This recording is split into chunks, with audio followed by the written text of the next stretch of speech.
इसका एक दूसरा नाम है motion in a plane, motion in a plane. अगर कोई पार्टिकल यहां से यहां तक ऐसे चले गया, you call it a one dimensional motion. लेकिन one dimensional motion means motion along straight line. अगर वो पार्टिकल यहां से शुरू किया, ऐसे घूम फिर के आ गया, now it is moving on the plane of the board and reaching here, the motion is two dimensional. अगर एक चींटी था, चींटी ऐसे आया यहां तक, फिर हवा में उड़ गया, फिर आया यहां पे बैठा, फिर ऐसे करके चला गया, the motion is three dimensional. Interestingly two dimensional motion की रूल्स और थ्री डायमेंशनल मोशन की रूल्स 100% बराबर है। समझ में आया? टू डायमेंशनल मोशन की रूल्स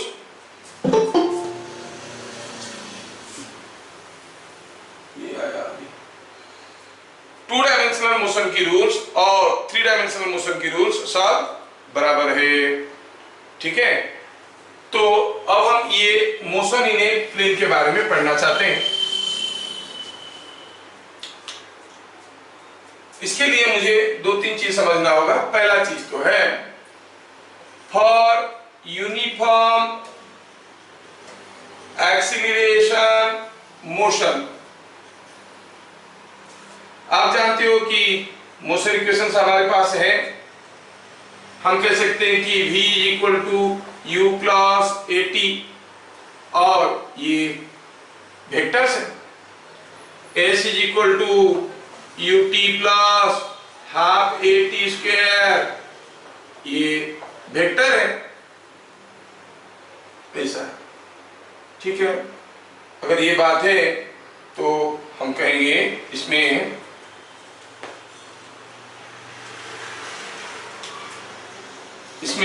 हमें देखना क्या है, दिस का स्क्वायर स्क्वायर प्लस 2s, ये चीज हमें मालूम है। दूसरा हुआ कोई भी एक वेक्टर u को आप ऐसे लिख सकते हो, ux_i के, uij के।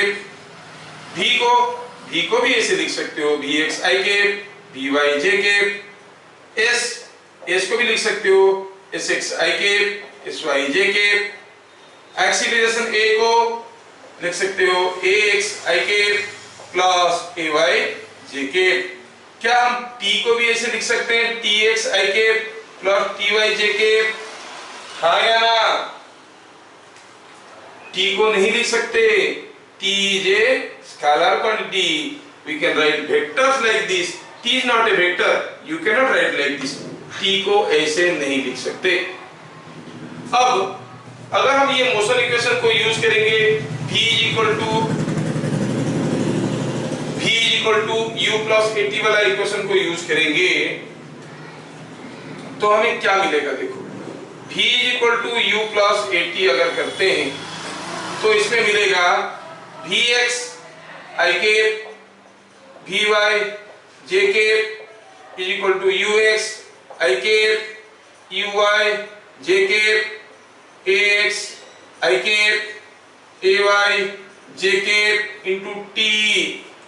चाहो तो ux plus x into T i के, uy plus ay into T j के, ऐसे लिख सकते हैं। अगर हम दोनों तरफ को कंपेयर करेंगे, इधर क्या है vx i के, इधर है दिसमस i के, कंपेयर करने से मिलेगा vx is equal to ux plus x into t. vx की जगह है ux plus x into t, vy की जगह क्या है uy plus ay into t. मिला इधर vx is equal to ux plus x into t, vy is equal to uy plus ay into T.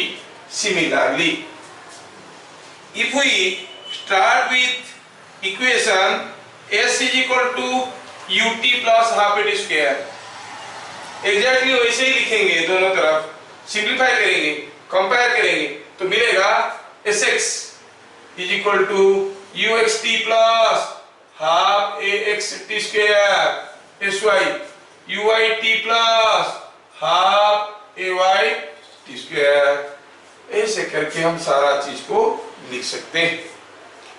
तो इसमें से हमें क्या समझ में आ रहा है? समझ में आ रहा है जो U X, V X, A X, S X, ये सारा चीज आपस में जुड़े हुए हैं, they are related to each other. इधर V Y, you Y, A Y, S Y, ये आपस में रिलेटेड हैं। समझ में आया क्या? By changing these values are not going to change, क्योंकि इनका वैल्यू उनके ऊपर डिपेंड नहीं करता है। तो क्या कंक्लूजन मिला? कंक्लूजन ये मिला, इसको हम कहेंगे x डायरेक्शनल मोशन पैरामीटर्स, इसको हम कहेंगे y directional motion parameters. The x directional and y directional motion parameters, motion parameters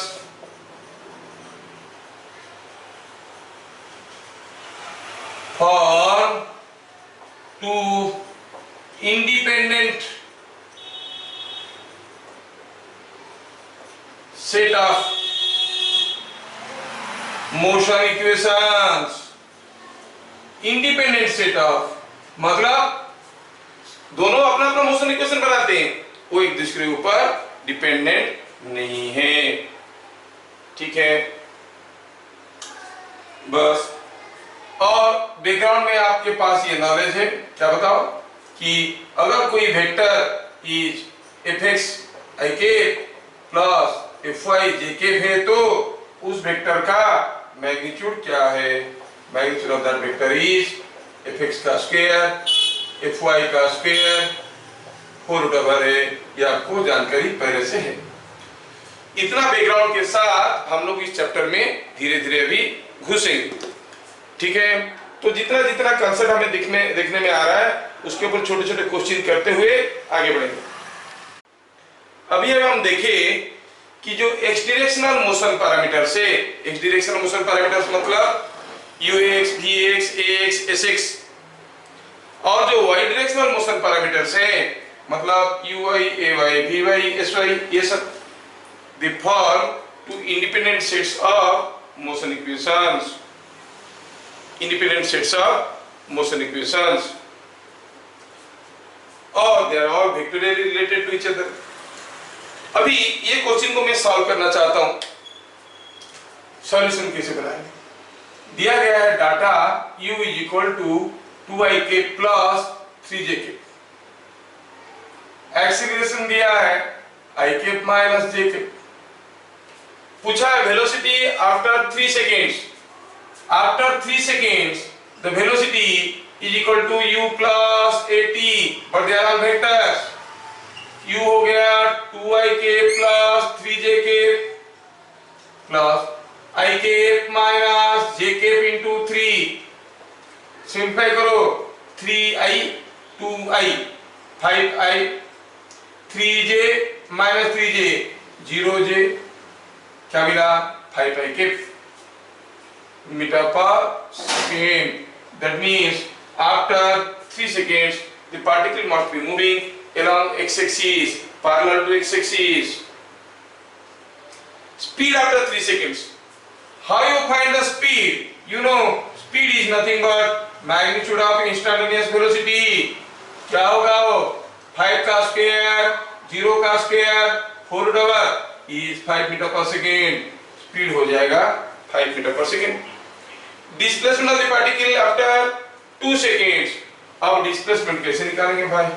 displacement is s is equal to ut plus half at square. u तो हो गया 2ik प्लस 3jk, t दिया है हमको, t कितना दिया है? 2 seconds। 2 seconds में प्लस हाफ a कितना है? i cap minus j cap into 2 का square. if we simplify, what you find, it is coming out to be 4i cap plus 6j cap plus ये 4 है, ये 2 है, 2i cap minus 2j cap, क्या होगा, 2i 4i हो गया, 6i 6j 2j हो गया, 4j मीटर्स। हाँ प्लस होगा क्या, हाँ प्लस होगा। कोई अगर आपको बाई चांस पूछेगा बताओ what is the magnitude of displacement, हाँ तो कोई भी बता सकता है, magnitude of displacement will be 6 का स्क्वायर 4 का स्क्वायर होल डबल, ठीक है ना। तो देखो ये क्वेश्चन एकदम डिफिकल्ट नहीं था, बस हम जो करते थे वही था, खाली वेक्टर फॉर्म में किए इसको। ओके, अभी थ्योरी को कंटिन्यू करने के लिए पॉइंट नंबर 2 के लिए हमें पहले ये दोनों चीज याद होना जरूरी है। कोई एक पॉइंट xy का पोजीशन वेक्टर होता था xi के प्लस yj के। दूसरा है अगर कोई फोर्स F दिया गया 3i के प्लस 2j के, तो कैसे ड्रॉ करेंगे, ग्राफिकल फॉर्म में ड्रॉ करने के लिए हम देखेंगे कि ये जो वेक्टर है it is equal to the position vector of the point 3 - 2। कोई भी एक पॉइंट का ये जो P था ये क्या था, it was nothing but the position vector of xy का होता है xi के yj के, 3 - 2 का क्या होगा 3i के - 2j के, मतलब ये वेक्टर बराबर है, तो ड्रॉ करना आसान हो गया। पहले हम 3 - 2 लोकेट कर दिए और यहां से ड्रॉ कर देती है, बन गया आपका f। ठीक, ये जानकारी हमारे साथ है।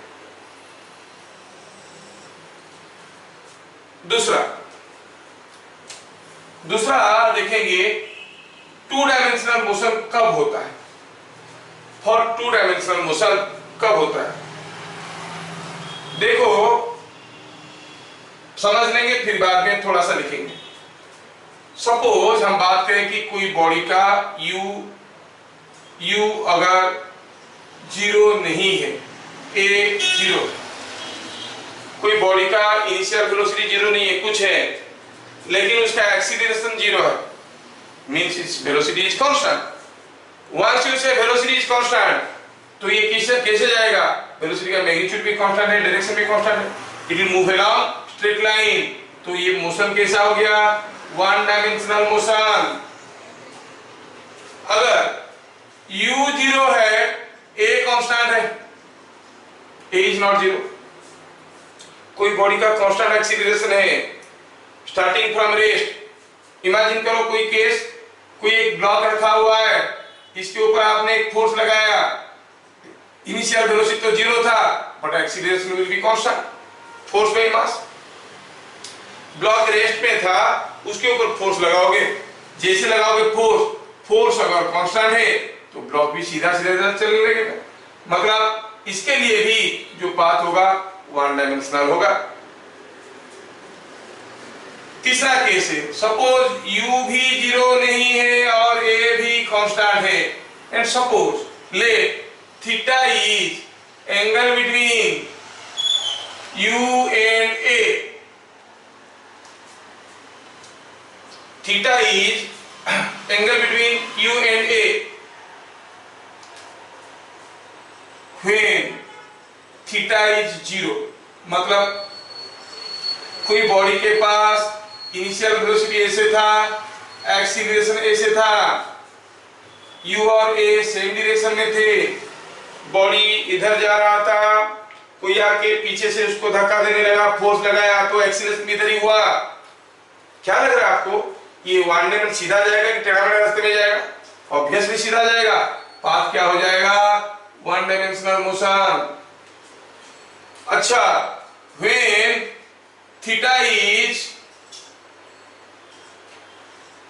180 डिग्री, मतलब कोई बॉडी इधर जा रहा था, अब उल्टा फोर्स लगाए, उसका एक्सीलरेशन पीछे की तरफ हुआ, अब ऐसे फोर्स लगाए पीछे की तरफ एक्सीलरेशन हुआ, बॉडी तो जा रहा था ऐसे, कोई चीज आ रहा था, अब उसको धक्का देकर रोकने की कोशिश करो, क्या होगा, जाएगा कुछ दूर, रुकेगा, फिर वापस चलेगा, लेकिन मोशन क्या होगा, मोशन विल बी 1 डायमेंशनल। तो 2 डायमेंशनल मोशन कब होगा भाई, जब भी देखो वन डायमेंशनल ही हो रहा है। चलो सोचते हैं, when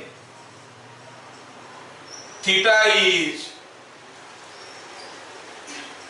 is not equal to 0 और 180, वैसा केस में सोचो कि कोई बॉडी के पास ऐसा एक इनिशियल वेलोसिटी है, ऐसा कोई एक एक्सीलरेशन है। ऐसा हो सकता है क्या? अरे क्यों नहीं होगा। मान लो कि एक बॉल है, बॉल में एक थ्रेड लगा है, आप इधर से खींच रहे हो तो इसका एक्सीलरेशन इधर को होगा, और कोई आया उसको एक किक लगा दिया इधर, जैसे किक लगाया बॉल फेंका गया, उसका इनिशियल वेलोसिटी ऐसा हो सकता है। u and a will be in different directions। आपने किक मार दिया, उसका इनिशियल वेलोसिटी ऐसे हो गया, लेकिन साथ साथ ये खींच रहा है तो ये बॉल ऐसे नहीं जा पाएगा, क्योंकि खींच रहा है ना, तो ये बॉल मुड़ के ऐसे चले जाएगा। It is moving in A curved path following A two dimensional motion. समझ में आ गया क्या? तो ये पूरा डायरेक्शन से, पूरा एनालिसिस से हमें समझ में आया what is the condition for two dimensional motion. Condition for two dimensional motion क्या हुआ? If a body has non-zero initial velocity and acceleration is constant and the angle between u and a is neither 0 nor 180 degree, the body will move along a curved path, a two-dimensional path। ठीक है, और two dimensional path में जो जाएगा, कैसे जाएगा? शुरू में तो जाएगा in the direction of U, बाद में क्योंकि खींच रहा है, बाद में जाएगा in the direction of A. तो I shall combine all this discussions into a single statement. क्या है वो statement? When the angle between U and A is neither 0 nor 180 degree, body starts moving in the direction of u and finally moves in the direction of a।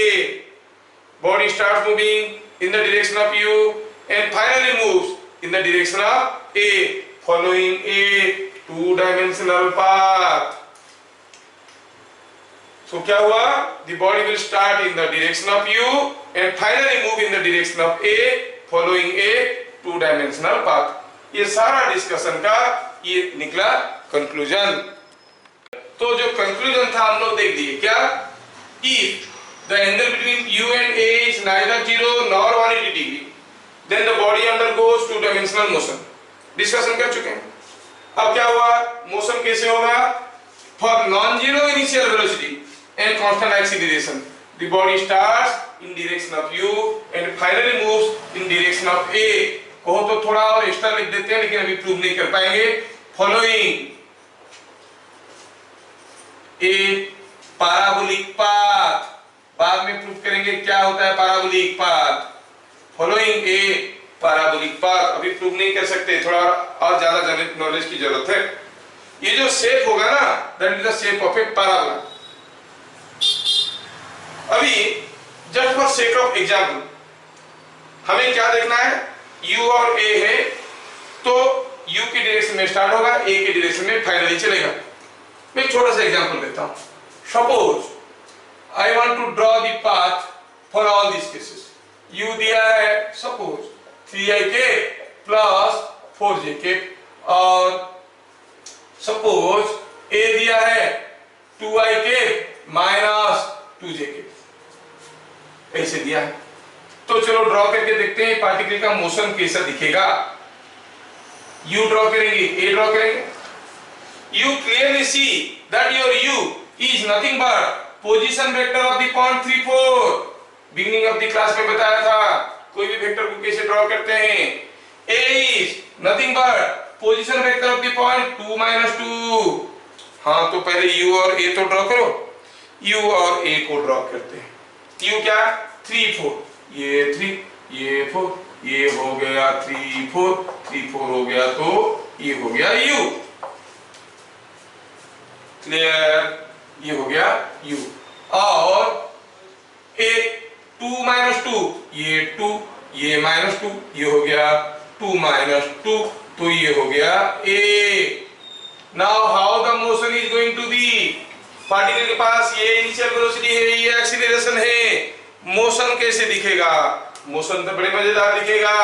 it will start in the direction of A U and finally move in the direction of A, finally ऐसे जाएगा. This path will be a parabolic path. क्या मैं सबको ठीक ठाक समझा पा रहा हूं? It will move in the direction of U, finally move in the direction of A. Clear? Hopefully ऐसे कोई भी एक दूसरा कॉम्बिनेशन दूंगा तो आप लोग कर लोगे. जैसे मैं दूसरा केस देता हूं. ये पहला का एग्जांपल ले लिया हम लोग, दूसरा एग्जांपल ले लेते हैं. दूसरा एग्जांपल में क्या कहेंगे कि सपोज U दिया है 2ik प्लस 2jk और A क्या दिया है? A दिया है -3ik प्लस से jk. ऐसे करके दिया है. चलो इसका पाथ ड्रॉ करके दिखते हैं कैसे दिखेगा ये. I take x axis, I take y axis, first I draw U. कैसे? U is position vector of the point 2 2. ये पॉइंट का position vector. Akanksha Nayak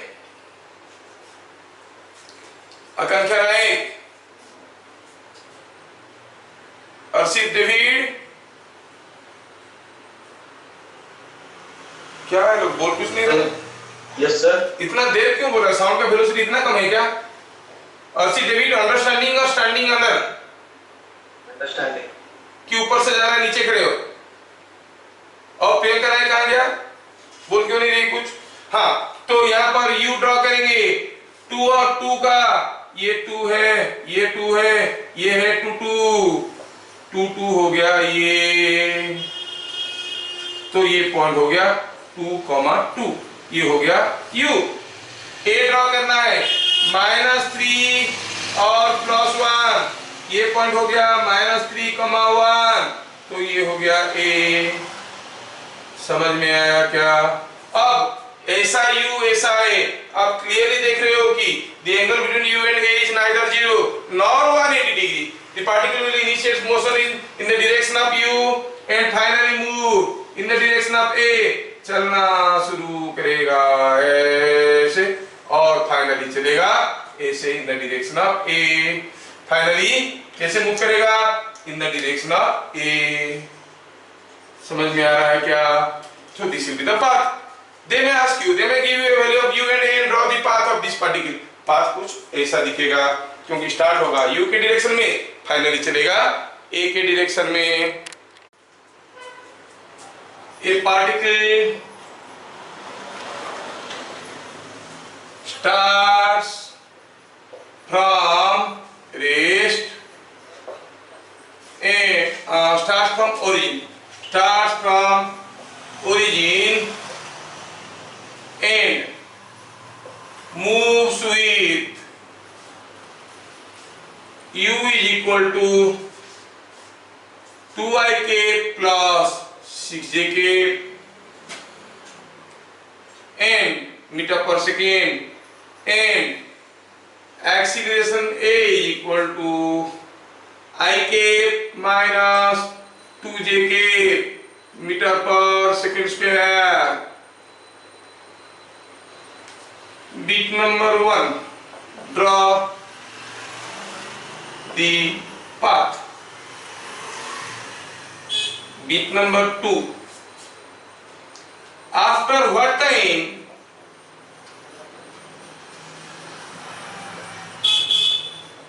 it moves parallel to y-axis. After what time it moves parallel to y-axis. ऐसे करके दिया गया है.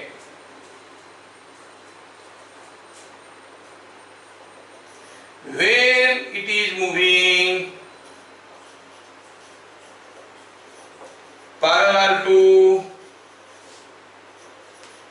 y-axis, what is its speed? ये हो गया क्वेश्चन हमारे लिए.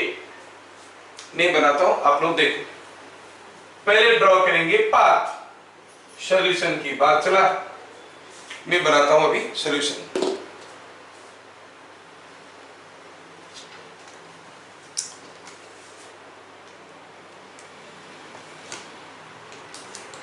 तो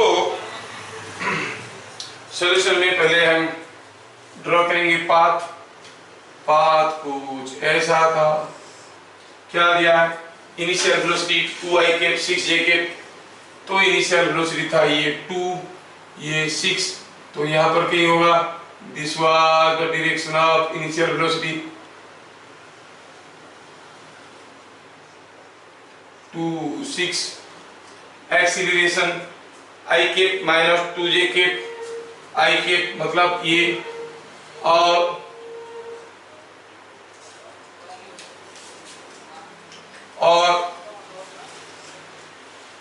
i cap minus 2j cap मतलब नीचे ये हो गया -2 1 -2, मेरे ख्याल से सबको समझ में आ रहा होगा, ये हो गया a। पाथ कैसे होगा, पाथ कुछ, मेरा पेन कौन ले गया, पेन यहाँ पे, तो पाथ इसका कैसे होगा, the path of motion is initiating in the direction of u, finally moving in the direction of a, ये हो गया पाथ। बीट नंबर 1 खत्म। Beat number 2, after what time it will move parallel to x axis, कब वो parallel to x axis move करेगा, देखो तो जब वो यहाँ पर था ऐसे जा रहा था, it was not moving parallel to x axis, जब वो यहाँ पर था ऐसे जा रहा था, it was not moving parallel to x axis, ये उसका रास्ता है। किसी भी पॉइंट में वेलोसिटी क्या होता है, टेंजेंट टू द पाथ, मतलब ये पॉइंट में उसका वेलोसिटी कैसे था, it was like this and you see this velocity was parallel to x axis।